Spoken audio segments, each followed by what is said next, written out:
sebagai objek penelitian. Sampel adalah bagian kecil dari anggota populasi yang dijadikan sebagai objek penelitian. Teknik pengambilan sampel terbagi menjadi dua. Yang pertama, probability sampling dan non-probability sampling. Probability sampling adalah teknik pengambilan data yang memberikan peluang yang sama terhadap seluruh anggota populasi untuk dijadikan sebagai objek penelitian. Probability sampling terbagi menjadi 5 macam. Yang pertama, pengambilan sampel acak sederhana atau simple random sampling. Yang kedua, pengambilan sampel acak sistematis atau systematic random sampling. Yang ketiga, pengambilan sampel acak berstrata atau stratified random sampling.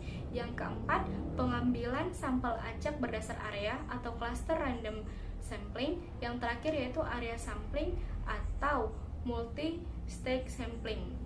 Probability sampling sendiri memiliki kelebihan.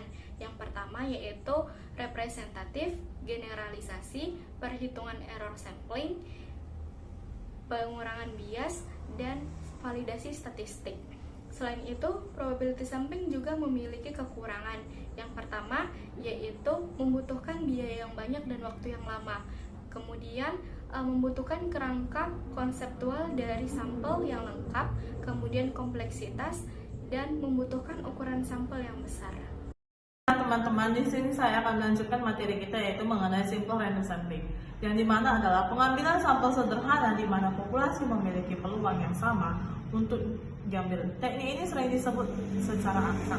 Setiap individu dalam populasi ini memiliki peluang yang sama untuk dijadikan sampel. Contohnya kita mengambil seperti undian. Next, kedua yaitu tentang sampling systematic, juga hampir sama dengan random sampling. Hanya saja sistematis memiliki angka random dari tabel atau daftar populasi. Contohnya kita membuat nomor urut dari suatu populasi. Ketiga yaitu tentang professional stratified sampling, yang dimana ini biasanya dilakukan pada populasi mempunyai anggota yang tidak homogen berstarta secara profesional.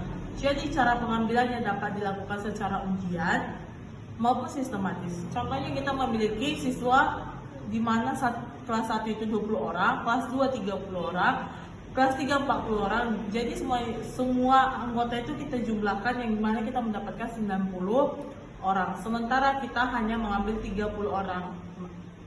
Maka caranya itu kelas 1 sama dengan 30 dibagi total keseluruhannya itu, dimana 90 dikali 100% dan seterusnya. Yang terakhir yaitu tentang cluster sampling adalah pengambilan sampel ini dipakai sampel jika objek yang akan diteliti atau sumber data luas. Contohnya kita mengambil jumlah penduduk dari suatu provinsi, suatu negara, maka kita ambil perwakilan masing-masing provinsi ataupun kabupaten.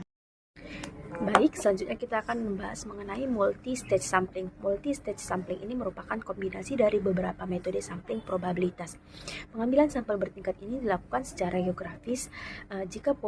Dilakukan kalau secara geografis populasinya itu sangat menyebar dan meliputi area yang luas. Lalu selanjutnya ada non-probability sampling. Non-probability sampling merupakan teknik pengambilan sampel yang tidak memberikan peluang yang sama bagi setiap anggota populasi untuk dipilih menjadi anggota sampel. Ini terdiri menjadi 5. Yang pertama ada kuota sampling, purposive sampling, snowball sampling, sampling accidental atau incidental, dan sampling jenuh. Adapun kelebihannya, yang pertama ada efisiensi, fleksibilitas, akses ke populasi khusus, studi pendahuluan, dan tidak memerlukan kerangka sampling.